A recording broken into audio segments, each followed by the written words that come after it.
Hello, my name is Lucas. This is a bit of lit, and I thought I would share another wonderful folk tale. This one comes from the Tamil-speaking region of India, um, and it's called "Tell It to the Walls." And first, I would like to introduce you to this series, the Pantheon Fairy Tale and Folklore Library, Folktales from India. This is edited with an introduction by A.K. Ramanujan. It's absolutely fantastic, I think. I've read a couple of the stories in here. Intermittently picking and choosing randomly, and I've got a whole bunch of other ones. I've got some for the American West and Japanese, of course. We've already gone through one of those. Russian, African, Yiddish, Norse, and a whole bunch of others. So highly recommended. But I'm going to read this first, and then I'm going to give a few thoughts, and then I'd like to hear from you. This is Tell It to the Walls. A poor widow lived with her 2 sons and 2 daughters-in-law. All 4 of them scolded and ill-treated her all day. She had no one to whom she could turn and tell her woes. As she kept all her woes to herself, she grew fatter and fatter. Her sons and daughters-in-law now found that a matter for ridicule. They mocked at her for growing fatter by the day and asked her to eat less. One day, when everyone in the house had gone out somewhere, she wandered away from home in sheer misery and found herself walking outside town. There she saw a deserted old house. It was in ruins and had no roof. She went in and suddenly felt lonelier and more miserable than ever. She found she couldn't bear to keep her miseries to herself any longer. She had to tell someone. So she told all her tales of grievance against her first son to the wall in front of her. As she finished, the wall collapsed under the weight of her woes and crashed to the ground in a heap. Her body grew lighter as well. When she turned to the second wall and told it all her grievances against her first son's wife, down came that wall, and she grew lighter still. She brought down the third wall with her tales against her second son, and the remaining fourth wall too with her complaints against her second daughter-in-law. Standing in the ruins with bricks and rubble all around her, she felt lighter in mood and lighter in body as well. She looked at herself and found she had actually lost all the weight she had gained in her wretchedness. Then she went home.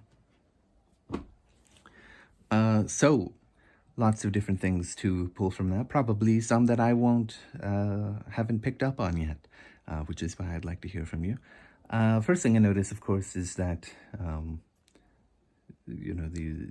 these sons and daughters-in-law not respecting their elder, right? And because of that, it's causing her a lot of stress. Possibly she is full-on depressed. And this is causing her to gain weight. There's a bit of fat phobia from the children, and that's just making matters worse. And 2 things that are interesting to me, of course, is that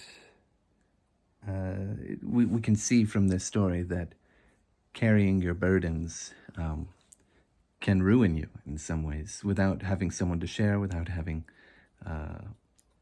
your own space, right? Some privacy. She seems to live with her family, and she doesn't have any time to herself to get away, to have some peace of mind. So I think that story is sort of touching on that, having a space for yourself, having some isolation or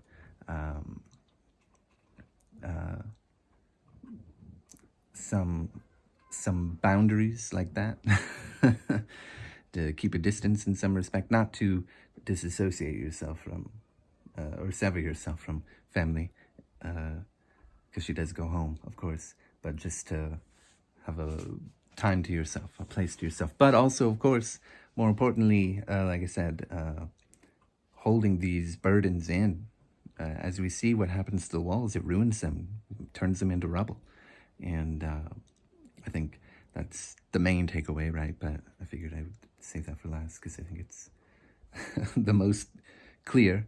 Yeah, just cool story about the importance of having someone to discuss matters with and think things through and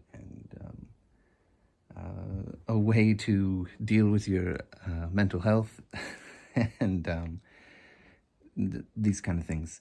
What do you think? Did I miss something? I'm sure I did. Are there any other thoughts that you have when you hear this story? Have you heard another story similar to it? Let me know. I'm very curious. I've been really interested in folklore and mythology lately, so who knows what I'll come at you with next. But thank you for watching. Goodbye.